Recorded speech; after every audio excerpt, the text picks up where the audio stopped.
Welcome to Dr. Mary Travelbest's 5 Steps to Solo Travel, a special episode for women like you who need a little extra support traveling the world, one woman at a time.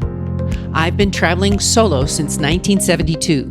Please share this podcast with your parents, loved ones, and future travelers so you make their trips the very best, like Travel Best. In this episode, the FAQ is, should I join a frequent flyer program tied in with my airline? Today's destination is Denali National Park, Alaska. Today's mistake, carrying a paper bag down the departure hallway and spilling the Starbucks coffee. And now travel advice, jet lag tips. The FAQ, Betsy asks, how should I join a frequent flyer program tied in with my airline? And now the answer. What do you think? Should Betsy join that program? I'll say it depends on the cost and if she will get any value back from this. I have been a member of American Airlines since 1982, and in the early days, there were some good perks. Later, United had some very good loyalty programs that I liked. Today, you may need to pay a fee for that basic credit card, somewhere around $75 annually. So if that seems reasonable, you may invest in it. Alaska Airlines is affiliated with Bank of America. They offer a companion ticket, but you still need to pay $99 plus the taxes and fees. And they have set the bar a little bit higher because you need to spend a certain amount of money within the first few months of owning the card. So in essence, you are working for the card. And B of A gets to keep your data and spending information along with your travel preferences. It may take 6 months to get your credentials. Then you can book a ticket with a companion. Do you want to wait those months? When you purchase your tickets, you can only buy them 300 days in advance, and the pricing is not always the best available. So consider all of those factors. If you travel with a friend, you may invest in a companion fare program at Southwest Airlines. You pay the same annual fee, have to invest the money, but you get to have a companion join you on every trip if you wish. Some travelers love this program. I'll give you more info on travel credit cards in the future. And in my book series, The 5 Steps to Solo Travel, a woman's guide to travel in her prime. And now, today's destination. It's Denali National Park, Alaska, formerly Mount McKinley. The park was built in the 1920s and 30s. If you're going to the park, consider the summer solstice and hike at midnight. You can sit outside at 2 a.m. and it's still not dark. I have been here twice on the Denali tour bus. Inside the park, they use basic school buses for your choice of tour length.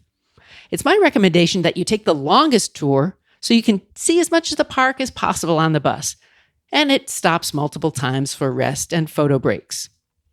You will see some private vehicles. Those belong to the park rangers or wildlife biologists who have a permit in the windshield that allows them in. The campground is at mile 29 in the road, and that's as far as you can drive to the Savage River. With reservations, you can drive your cars into camp. You need to stay at least 3 nights, and you can only drive in on the first day and out on the last day. I did see some RVs and campers, but mostly park buses. It can be dusty out there in the summertime. If you're lucky, you join the 30% club, which means that you got to see the peak of Denali Mountain due to a lot of weather and clouds. Only 30% of the people who come here from around the world have a chance to see it. Look for the apex, the brightest light you see. 2 large mountains with a V shape. Where they meet is Denali. Stable Mountain, it looks like a bite was taken out of the top, is a lighter color. I saw it on both of my trips here. Glaciers are large carved valleys. It's a sub-Arctic desert in Alaska with an average 30 inches of precipitation, like Tucson, Arizona. There's lots of rain at certain times of the year. and unpredictable rivers form. If you go there, we want to protect the tundra. The polychrome glacier has multiple colors, volcanic rocks in colors of reds, oranges, grays, and blacks. Flowers here in the summer are in full bloom, and everything is very green. And then we've got dogs. The Iditarod dogs live here. You can walk around the kennels and check out those dogs that run in that race, and you can even visit a small museum that keeps some of the memorabilia here. How to handle the bears.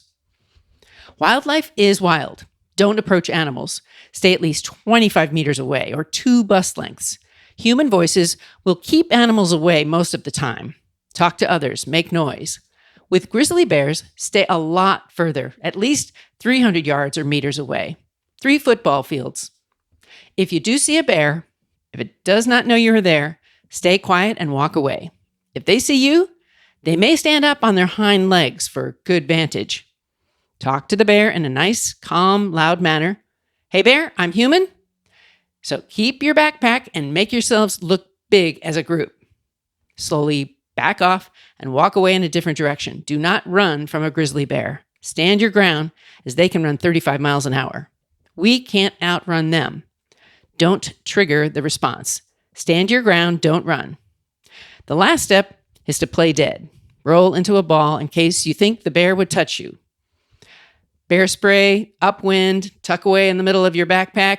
Most dangerous is the moose, who are 3 to 4 times larger than bears and unpredictable. If they are upset, run away in a zigzag way. They are large and gangly. Mother moose, who have calves, are very protective of their young ones. Be safe and keep the animals safe. Tell a park ranger if you have an encounter. Wildlife protocol tools can help you out. Today's mistake: I was a sandy mess. I've been buried at the beach by my friends, but what a sandy mess that was. If your friends plan to bury you at the beach, be sure you wrap your body in a towel or something that will protect you from the sand. After getting out of the ocean, that's after I was buried and unburied, I still had sand over all my body, especially in my ear and hair. So don't do this. Today's travel advice: jet lag tips. Get on the schedule of where you are going a couple of days early. Do you need a way to limit your jet lag? How about an app? Here are some suggestions. Time Shifter. Time Shifter is an app that helps resynchronize your circadian clock with your new time zone through a unique sleep, light, and caffeine schedule. And then there's Jet Lag Rooster, Sleep Cycle, Uplift, Skip Lagged, Flight Jet Lag, Stop Jet Lag Fix, and Jet Lag Cure. I want to bring meaning to your travels, so send a question or travel tip to info@drmarytravelbest.com. We can connect on my Facebook page, group, website, or Instagram. You can subscribe to YouTube, Twitter, or other social channels. Find 5 Steps to Solo Travel book series on Amazon. The show notes have more details for you to connect. This is Dr. Travelbest. I'm releasing 5 Steps to Solo Travel Part A audiobook on Amazon soon.